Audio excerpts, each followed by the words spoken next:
নমস্কার, আমার YouTube channel Bengal পলিটিক্সে আপনাদের স্বাগত।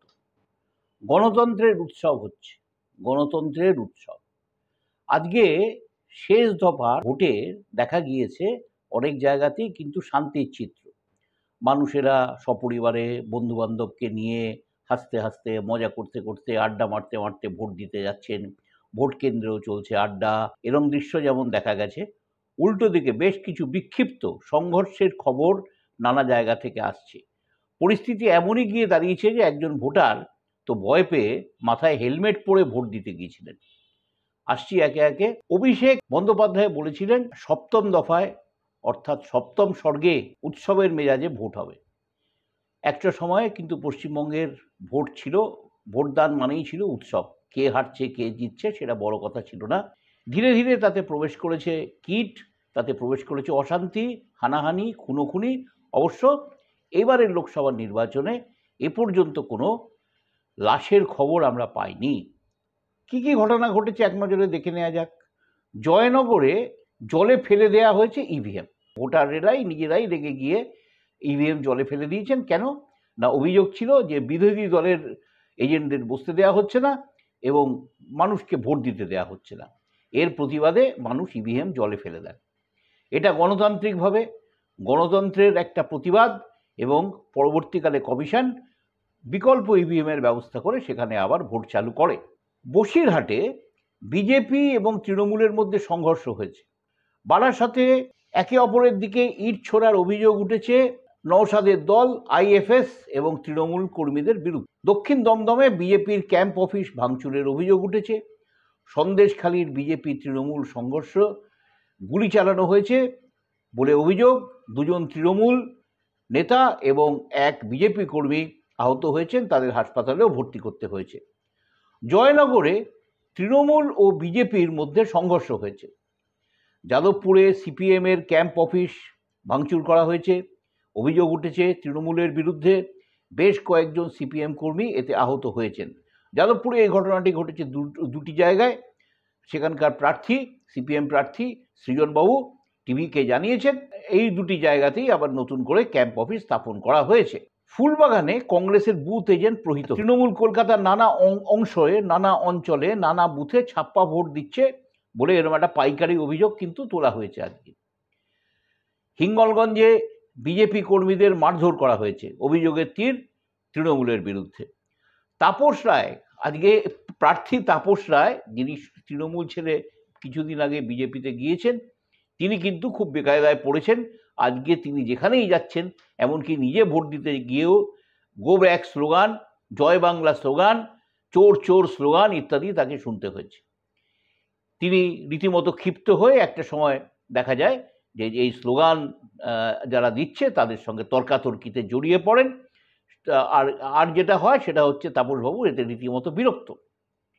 গণতন্ত্রে এটা তো হতেই পারে, কেউ কাউকে গো ব্যাক ইত্যাদি বলতেই পারে। এ তো বিজেপির ট্রেন্ড। তাপসবাবু বোধহয় সেটার সঙ্গে এখনো অভ্যস্ত হয়ে উঠতে পারেননি। বরানগর উপনির্বাচন চলছে। এরই পাশাপাশি যেহেতু তাপসবাবু পদত্যাগ করেছিলেন, সেই জন্য তার আসনে বরানগরে উপনির্বাচন চলছে বিধানসভা আসনে। এবং সেখানে দেখা যাচ্ছে সিপিএমের প্রার্থী তন্ময় ভট্টাচার্যর সঙ্গে তৃণমূলের এক কাউন্সিলরের রীতিমতো সংঘর্ষ হয়েছে, ধাক্কাধাক্কি হয়েছে, তন্ময়বাবুকে মারধর করারও অভিযোগ উঠেছে। সকাল থেকে হিংসা ছড়াবার খবর পাওয়া যেতে থাকছে সন্দেশখালীর নানান অঞ্চল থেকে, ভাঙড় থেকে, বরানগর থেকে, ডায়মন্ড হারবার থেকে, ক্যানিং, এই সমস্ত জায়গা থেকে প্রচুর অভিযোগ পাওয়া যাচ্ছে। ছাপ্পা ভোট অথবা ভোটারদের বাধা দেওয়ার অভিযোগ, এজেন্টকে বসতে না দেওয়ার অভিযোগ, বা তাকে বের করে দেওয়া, তাকে মারধর করার অভিযোগ ইত্যাদির খবর করতে গিয়ে এক সাংবাদিক প্রহৃত পর্যন্ত হয়েছেন। এই দৃশ্য টিভিতে দেখে এক ভোটার হেলমেট পরে ভোট দিতে গিয়েছেন। তিনি তার দেয়া সাক্ষাৎকারে জানিয়েছেন যে আমার অত্যন্ত ভয় করছিল, সেই জন্য আমি হেলমেট পরে ভোট দিতে গিয়েছি। অবশ্য ভোট দেওয়ার সময় তিনি হেলমেটটি খুলেই ভোট দিয়েছেন, কেননা তাকে বুথে কেন্দ্রীয় বাহিনী হেলমেট পরে প্রবেশ করতে দেয়নি। উত্তর কলকাতায় এবার একটি অভিনব ঘটনা ঘটেছে। উত্তর কলকাতায় লোকসভা আসনের এক জায়গায় দেখা গেছে যে তৃণমূলকে ভোট দেওয়ার আবেদন মাইকে করে প্রচার করা হচ্ছে। এমন ভোটের দিন যেখানে ভোটের প্রচার 48 ঘন্টা আগে বন্ধ হয়ে যায়। সেটাও কিন্তু একজন তৃণমূলের ওখানকার নেতা তিনি মানেননি, এবং তিনি দিব্যি দেখা যাচ্ছে যে মাইকে গিয়ে শেষে বলছেন যে অমুক বুথ খালি আছে, অমুক বুথে ভিড় নেই, এবং আপনারা গিয়ে ওই তৃণমূল প্রার্থীর বোতামের নম্বর বলে বলছেন যে অমুক জায়গায় টিপে ওটাকে ভোট দিন। ডায়মন্ড হারবারে বিজেপি প্রার্থীকে বুথে যেতে বাধা দেওয়া হয়েছে, এমনকি বিজেপি প্রার্থী এও অভিযোগ করেছেন যে তাকে লুকিয়ে থাকতে হচ্ছে। কেন্দ্রীয় বাহিনী সর্বত্র মোতায়েন রয়েছে, তা সত্ত্বেও যে এই অভিযোগ কেন উঠছে সেটা আমাদের বোধগম্য হচ্ছে না। ডায়মন্ড হারবারের 4টি বিধানসভার এলাকায় তৃণমূল সন্ত্রাসের রাজত্ব কায়েম করেছে, গুন্ডাদের রাজত্ব, এই অভিযোগ হচ্ছে মোহাম্মদ সেলিমের। অবাধে ছাপ্পা ভোট চলছে, এখানে বিরোধী এজেন্ট বসতে দেওয়া হয় না, মানুষকে এমনকি বিরোধীদের এখানে প্রচারও করতে যেতে দেওয়া হয় না। দুপুর 1টা পর্যন্ত 1000-এরও বেশি, প্রায় 1500-এর কাছাকাছি অভিযোগ দায়ের হয়েছে নির্বাচন কমিশনে। বেশি অভিযোগ কিন্তু এসেছে ডায়মন্ড হারবার থেকে। এই যে অভিযোগ, এই অথচ এটাকে গণতন্ত্রের উৎসব বলে কিছুদিন আগে অথবা আজও ভোট দিয়ে বেরিয়ে অভিষেক বন্দ্যোপাধ্যায় দাবি করেছেন। তৃণমূলের বিরুদ্ধে দিলীপ ঘোষ, বিজেপির নেতা দিলীপ ঘোষ, যিনি বর্ধমান দুর্গাপুর আসনের প্রার্থীও বটে, তিনি আবার অভিযোগ তুলেছেন যে যত দফা ভোট গড়াবে, যতই ভোটের সময় গড়াবে, তৃণমূল ততই হিংস্র হয়ে উঠবে, কেননা তৃণমূল হারছে। পাল্টা তৃণমূলের অনেক নেতাই বলছেন যে এই সমস্ত বিজেপির প্রিপ্ল্যান্ড চক্রান্ত করে বাঁধানো গোলমাল, এর জেরে নানা জায়গায় কিন্তু সংঘর্ষ হয়েছে, গোলমাল হয়েছে, এর পিছনে বিজেপির রীতিমতো হাত রয়েছে।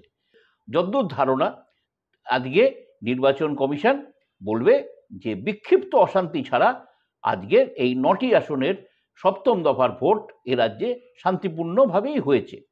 অথচ এই নির্বাচন কমিশন কয়েক দফা ভোটের শেষে রাজ্যে ভোট গ্রহণের প্রক্রিয়ার অত্যন্ত প্রশংসা করেছিলেন। আজকে দেখা যাচ্ছে সেই গণতন্ত্রের উৎসবে, সেই 7ম স্বর্গে রক্ত ঝরছে, এবং নানা জায়গায় নানান ধরনের মানুষের অভিযোগের পর অভিযোগের ঢেউ আছড়ে পড়ছে। এত অভিযোগ আসছে যে সমস্ত হয়তো আজকে সারাদিন ধরে যত টিভি, যত মিডিয়ার সাংবাদিকরা ছড়িয়ে রয়েছেন, তাদের পক্ষে সেটা কভার করা সম্ভব হচ্ছে না। এখনো পর্যন্ত কোনো মৃত্যুর খবর নেই, আশা করি যেন কোনো মৃত্যু না আসে। নমস্কার, আমার এই চ্যানেল যদি আপনাদের ভালো লেগে থাকে তাহলে একে সাবস্ক্রাইব করুন, লাইক করুন এবং শেয়ার করুন।